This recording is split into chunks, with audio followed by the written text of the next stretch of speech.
Imagine, if you will, discovering a tin filled with rare and valuable coins hidden away somewhere in your house. Well, that is exactly what happened when an English family discovered an old Barker and Dobson biscuit tin hidden away in the family study, filled to the brim with coins from around the world, spanning hundreds of years. Wenty Beaumont revealed that the sweets tin containing all of the coins was discovered in his father's study in the family's ancestral seat of Bywell Hall in Northumberland, England. The estate had been in the family since 1810. No one had any idea that the coins were there, or frankly, where exactly they came from. One of Beaumont's ancestors, one William Wentworth, visited the Massachusetts Bay Colony in New England in 1636. He was reportedly a follower of Puritan clergyman John Wheelright, who was banished from the Massachusetts Bay Colony in 1637, later becoming a signatory to the 1639 Exeter Combination, which created the community that would later become known as Exeter in New Hampshire.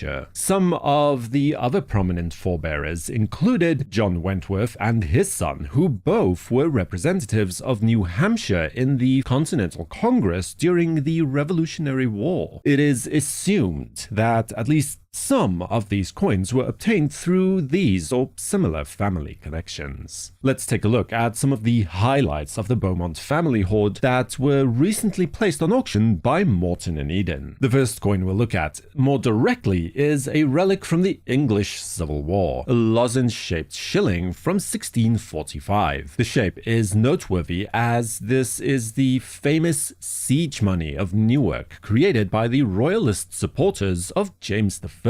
Melted down from or cut from silverware, cups, candlesticks, really anything that was made from silver, donated by noblemen loyal to the king to create money for the besieged town. The historically significant coin was sold for £1,020. That comes to roughly the equivalent of $1,350. An old English gold angel from the reign of Henry VIII was also found in the coin's tin. The coin is from Henry's first coinage, with the crowned portcullis mint mark, dating it from around 1509 to 1526 at the very latest. The coin was sold for £1,680, which is about $2,200 US. Now, here we have a silver prize medal from the Accademia San Luca in Rome, which stated purpose it was to promote the importance of the arts and artistry in society. Still set in its original bronze gilt frame, the medal is dated 1709 and bears the portrait of Pope Clement XI on the obverse and a depiction of St. Luke at an easel painting the Virgin and Child on the reverse. Sold for £2,280 at auction in London. That equates to roughly $3,000 US. The first of two unbelievably astounding offers from the Beaumont hoard stemming from the early colonial era of America. A pine tree shilling dated 1652 from the New England, Massachusetts Bay Colony. The piece received a detailed grade of uncirculated from NGC and sold at auction for £6,600, which comes to about $8,700 US, give or take.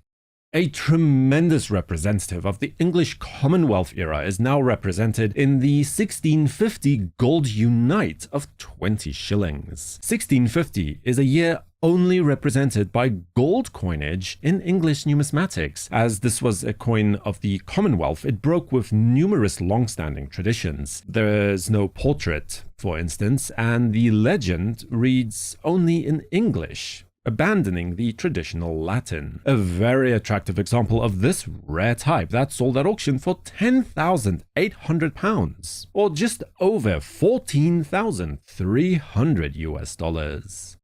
Another tremendous medallic piece that was discovered in the collection was this Libertas Americana medal, one of the United States' earliest medals. It was largely brought about by the efforts of Benjamin Franklin himself and celebrates American independence and the end of the Revolutionary War. A beautiful piece of American history captured in medallic format and graded by NGC as MS62 Brown. Sold at auction for £13,200, or what equates to $17,500.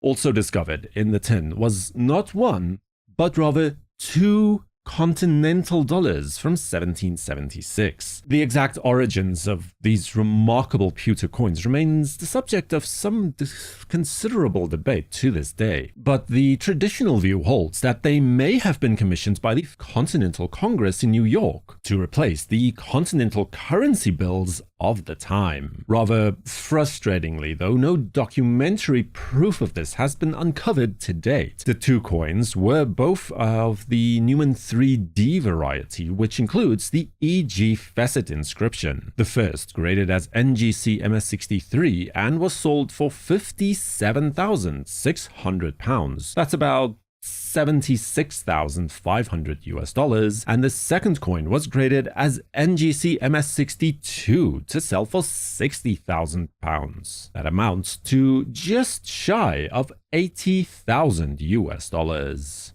Now, of course, the star of the show is the 1652 New England shilling. The coin is considered to be the first coin to be minted in what would eventually become the United States. Intended for circulation in the Massachusetts Bay Colony, the design is a simple NE, short for New England, with Roman numerals 12 pointing to the value of the shilling, or 12 pennies to be more precise. Rather fascinating though, this coin is also now considered to be the finest known, as the only coin of its description to achieve a mint state grade from NGC. At MS61, it realized £264,000 at auction. That would be about $350,000. Subscribe to WNN and activate notifications with the bell icon to know when new videos are released. For the World Numismatic News, I am Numisman saying thank you for watching, stay safe, keep collecting, and have a fantastic day.